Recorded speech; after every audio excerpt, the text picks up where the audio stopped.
Hello everyone, welcome to Shanu's lounge. ഞാൻ നിങ്ങളുടെ ഷാനു ആണ്. നിങ്ങൾക്ക് എല്ലാവർക്കും എൻ്റെ വീഡിയോസും എൻ്റെ ചാനലും ഇഷ്ടപ്പെടുകയാണെന്നുണ്ടെങ്കിൽ please don't forget to like, share and subscribe. Because നിങ്ങൾ ചെയ്യുന്ന ഓരോ ലൈക്കും ഓരോ ഷെയറും ഓരോ സബ്സ്ക്രിപ്ഷനും എനിക്ക് അത്രത്തോളം പ്രഷ്യസ് ആണ്.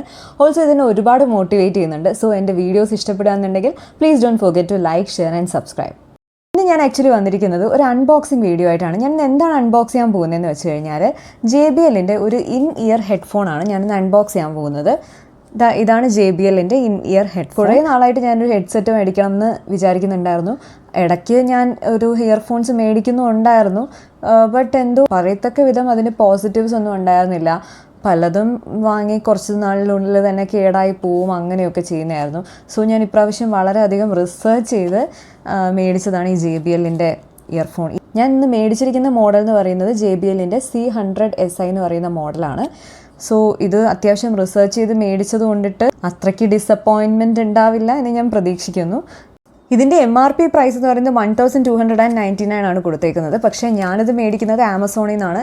ആമസോണിൽ ഇത് ഞാൻ 549 റുപ്പീസിനാണ് മേടിക്കുന്നത്. ഇതിന് ആക്ച്വലി വാറൻറ്റി പറഞ്ഞിട്ടുണ്ട്. 1 ഇയർ വാറൻറ്റിയാണ് ആമസോണിൽ ഇതിന് കൊടുത്തിട്ടുണ്ടായിരുന്നത്. വാറൻറ്റിക്ക് വേണ്ടി രജിസ്റ്റർ ചെയ്യാൻ വേണ്ടിയിട്ട് QR കോഡ് സ്കാൻ ചെയ്യാൻ പറഞ്ഞിട്ട് ഇതിൽ കൊടുത്തിട്ടുണ്ട്. സോ നമുക്കിത് അൺബോക്സ് ചെയ്യാം അല്ലേ. അത്യാവശ്യം നല്ല രീതിയിൽ തന്നെ ഇവർ പാക്ക് ചെയ്തിട്ടുണ്ട്. ഇതിന് മുന്നേ ഞാൻ 1-2 പ്രൊഡക്ട്സ് മേടിക്കുമ്പോൾ അതിൻ്റെ പാക്കേജ് തന്നെ വളരെ അവസ്ഥയായിരുന്നു. പക്ഷേ ഇതിൻ്റെ പാക്കേജൊക്കെ അത്യാവശ്യം നല്ല രീതിയിൽ ചെയ്തിട്ടുണ്ട്. ഓക്കെ, ഇതാണ് നമ്മുടെ ഹെഡ്സെറ്റ്. ഇതിൽ ആക്ച്വലി കളേഴ്സ് എന്ന് പറഞ്ഞു കഴിഞ്ഞാൽ ഞാൻ ആമസോണിൽ നോക്കുമ്പോൾ ബ്ലാക്ക് കളർ ഹെഡ്സെറ്റ് ഉണ്ട്, പിന്നെ അതുപോലെ തന്നെ റെഡ് കളർ ഉണ്ടായിരുന്നു. സോ എനിക്ക് ആക്ച്വലി റെഡ് കളർ വേണമെന്നൊരാഗ്രഹം ഉണ്ടായിരുന്നു. സോ അതുകൊണ്ട് ഞാൻ റെഡ് കളർ തന്നെ മേടിച്ചത്.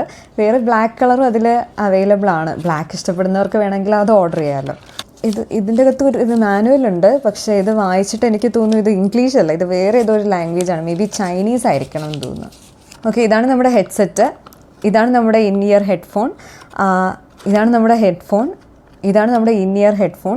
അപ്പോൾ ഇതിൽ നിന്ന് പറയുമ്പോഴത്തേക്കും ലുക്ക് എനിക്ക് അത്യാവശ്യം ഇഷ്ടപ്പെട്ടു. ഇനി ഇത് നമുക്ക് പുറത്തെടുത്ത് നോക്കാം. ഇതിൻ്റെ അകത്ത് ഒരു പാക്കേജിൻ്റെ അകത്തായിട്ട് ഇയർബഡ്സ് കൊടുത്തിട്ടുണ്ട്.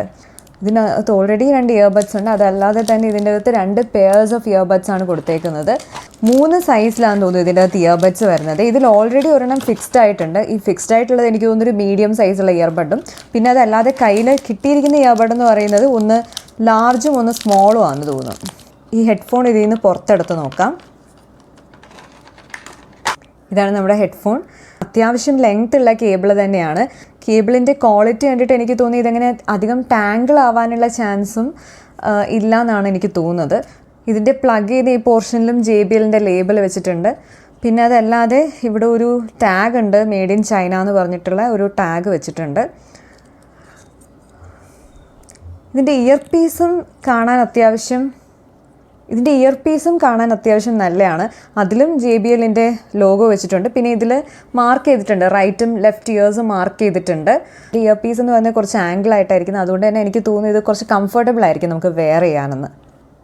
അത്യാവശ്യം കംഫർട്ടബിളാണ് വെയർ ചെയ്യാനും. ഇത് ഇളകിപ്പോകാനുള്ള ചാൻസ് ഉണ്ടെന്ന് തോന്നില്ല, കാരണം അത്യാവശ്യം കറക്റ്റ് ഫിറ്റായിട്ടാണ് ഇരിക്കുന്നത്. ഒരു പ്രൊഡക്റ്റ് മേടിക്കാമെന്ന് പറയുമ്പോഴത്തേക്കും നമ്മൾ അതിൻ്റെ അകത്തുള്ള ഒരുപാട് കാര്യങ്ങൾ നോക്കിയിട്ടായിരിക്കും വാങ്ങുക. ചിലർ വന്നിട്ട് ഒരു സ്പെസിഫിക് ഫീച്ചർ നോക്കിയിട്ടൊക്കെ ആയിരിക്കും വാങ്ങുക. ഒരു ഹെഡ്ഫോൺ മേടിക്കാമെന്ന് പറയുമ്പോൾ ഞാൻ ഏറ്റവും കൂടുതൽ നോക്കുന്നത് അതിൻ്റെ മൈക്കാണ് എനിക്ക് ഏറ്റവും ഇമ്പോർട്ടൻറ്റ്. കാരണം ഒന്നും നമുക്ക് റെക്കോർഡ് ചെയ്യുന്ന കാര്യത്തിനും, പിന്നെ അത് കഴിഞ്ഞ് ചില സമയങ്ങളിൽ ഇങ്ങനെ എന്താ പറയുക, ഒരു ഹോബി ആയിട്ട് ഇടയിൽ ചുമരിക്കുമ്പോൾ എന്തെങ്കിലും പാട്ടൊക്കെ പാടാൻ തോന്നുമ്പോഴും ഒക്കെ പാടിയൊക്കെ ഇങ്ങനെ റെക്കോർഡ് ചെയ്ത് വെക്കലുണ്ട്. അപ്പോൾ അങ്ങനെ നോക്കുമ്പോൾ അത്യാവശ്യം നോയ്സ് ക്യാൻസലേഷൻ ഫീച്ചറുള്ള ഇയർഫോൺ എന്ന് പറയുന്നതാണ് ഞാൻ ഏറ്റവും കൂടുതൽ നോക്കുന്നൊരു കാര്യം. സോ ഇതിൽ അങ്ങനെ ഒരു നോയ്സ് ക്യാൻസലേഷൻ ഫീച്ചർ ഉണ്ട് എന്നാണ് പറയപ്പെടുന്നത്. ബാക്കി നമുക്ക് റെക്കോർഡ് ചെയ്ത് നോക്കുമ്പോൾ അറിയാം. പൊതുവേ നമുക്ക് ഇയർഫോൺ എടുത്ത് നോക്കുമ്പോഴത്തേക്കും അതിനകത്ത് volume up, volume down buttons ഒക്കെ കാണും. പിന്നെ അല്ലാതെ വേറെ ബട്ടൺസ് ഉണ്ടാവും. പക്ഷേ ഈ ഇയർഫോണിൽ ശരിക്കും പറഞ്ഞാൽ നമുക്ക് ഒരു ബട്ടണേ ഉള്ളൂ. ഈ ഒരു ബട്ടൺ എന്ന് പറയുമ്പോഴത്തേക്കും അതിൻ്റെ അകത്ത് തന്നെ 2-3 ഫീച്ചേഴ്സ് ഉണ്ട്. അതൊരു പാട്ട് പ്ലേ ചെയ്യാന്നുണ്ടെങ്കിൽ നമ്മൾ ജസ്റ്റ് അതിലൊന്ന് ടാപ്പ് ചെയ്യാന്നുണ്ടെങ്കിൽ നമുക്കത് പോസ് ചെയ്യാൻ പറ്റും. പിന്നെ അതുപോലെ തന്നെ ഇപ്പോൾ പോസ് ആയിരിക്കുന്ന പാട്ടാണെന്നുണ്ടെങ്കിൽ നമ്മളൊരു ടാപ്പ് ചെയ്യുമ്പോഴത്തേക്കും അത് പ്ലേ ചെയ്യാനും പറ്റും. പിന്നെ അതല്ലാതെ വേറൊരു ഫീച്ചർ എന്ന് പറയുന്നത് ഇതിനെ ഡബിൾ ടാപ്പ് ചെയ്യാം. 2 വട്ടം ടാപ്പ് ചെയ്യാന്നുണ്ടെങ്കിൽ നമുക്ക് ഈ കേട്ടുകൊണ്ടിരിക്കുന്ന സോങ്ങിൽ നിന്ന് നെക്സ്റ്റ് സോങ്ങിലോട്ട് പോകാനും പറ്റും. അതും ഈ ബട്ടണിൽ നിന്ന് ചെയ്യാൻ പറ്റും. പക്ഷേ ഇതിൻ്റെ ആകെയുള്ള ഡീമെറിറ്റായിട്ട് എനിക്ക് തോന്നുന്നത് വോളിയം അപ്പ്, വോളിയം ഡൗൺ എന്ന് പറയുന്നതിന് ഇതിൽ ബട്ടൺ ഇല്ല. സോ അത് മാത്രം എനിക്കൊരു ഡീമെറിറ്റായിട്ട് തോന്നുന്നു. ഇത്രയൊക്കെയാണ് ഞാൻ മനസ്സിലാക്കിയ കുറച്ച് ഫീച്ചേഴ്സ്. ഇനി ഇത് വർക്ക് ചെയ്ത് നോക്കാമെന്ന് പറയുന്നൊരു കാര്യമുണ്ടല്ലോ. ഞാനിപ്പോൾ ഈ വീഡിയോ റെക്കോർഡ് ചെയ്യുന്ന സമയത്ത് യൂസ് ചെയ്തുകൊണ്ടിരിക്കുന്നത് ഞാൻ നേരത്തെ പറഞ്ഞിട്ടുള്ളതുപോലെ ബോയയുടെ ലെവലിയ മൈക്രോഫോൺ യൂസ് ചെയ്തിട്ടാണ് ഞാൻ റെക്കോർഡ് ചെയ്തുകൊണ്ടിരിക്കുന്നത്. സോ അതിൻ്റേതായിട്ടുള്ള ഒരു സൗണ്ട് ക്ലാരിറ്റി ഈ വീഡിയോയ്ക്ക് ഉണ്ടാവും. ഇത് വെച്ചിട്ട് ഒന്ന് ടെസ്റ്റ് ചെയ്ത് നോക്കാം. പക്ഷേ ഒരു ലെവലിയർ മൈക്രോഫോണിൻ്റെ അത്രയും ആ ഒരു ലെവലിൽ നമുക്കത് കേൾക്കാൻ പറ്റില്ലായിരിക്കും. ബട്ട് സ്റ്റിൽ നമുക്ക് ജസ്റ്റ് ഒന്ന് ട്രൈ ചെയ്ത് നോക്കാം. ഞാൻ ഇത് വെച്ചിട്ട് പാട്ട് കേട്ട് നോക്കുമ്പോഴത്തേക്കും നല്ല രീതിയിൽ ഓഡിയോ ക്വാളിറ്റി ഉണ്ട് ഇതിന്.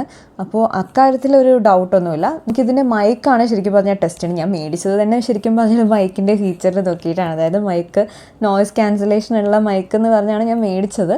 സോ നമുക്ക് എന്തായാലും ഒന്ന് ട്രൈ ചെയ്ത് നോക്കാം. ഓക്കെ, ഇതാണ് ഇതിൻ്റെ മൈക്ക് ക്വാളിറ്റി. അത്യാവശ്യം കുഴപ്പമില്ലാത്ത രീതിയിലുള്ളൊരു ക്വാളിറ്റി ഉണ്ടെന്ന് തോന്നുന്നു വോയിസിന്.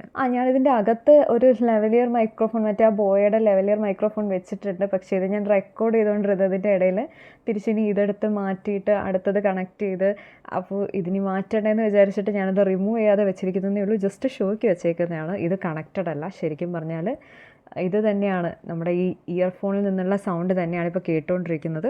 സോ അത്യാവശ്യം കുഴപ്പമില്ല, തരക്കേടില്ലാത്തൊരു വോയിസ് ക്വാളിറ്റി ഉണ്ട്. സോ മൊത്തത്തിൽ പറഞ്ഞു കഴിഞ്ഞാൽ ഞാനൊന്ന് സാറ്റിസ്ഫൈഡ് ആണ് ഞാനിപ്പോൾ മേടിച്ചേക്കുന്ന ആ ഇയർഫോണിൻ്റെ കാര്യത്തിൽ. പിന്നെ ഇനിയിപ്പോൾ ഇത് ഫ്യൂച്ചർ യൂസ് ചെയ്ത് വരുമ്പോൾ എങ്ങനെ ഇരിക്കും എന്ന കാര്യം ഇപ്പോൾ പറയാൻ പറ്റില്ല. ഫ്യൂച്ചറിൽ എങ്ങനെ ഇരിക്കുന്നു എന്നത് ബേസ് ചെയ്ത് ഇനി ഒരു റിവ്യൂ ഇടുന്നതായിരിക്കും. കുറച്ച് നാളുകൾക്ക് ശേഷം ഒരു റിവ്യൂ ഇടുന്നതായിരിക്കും. അപ്പോൾ നമുക്ക് നോക്കാം.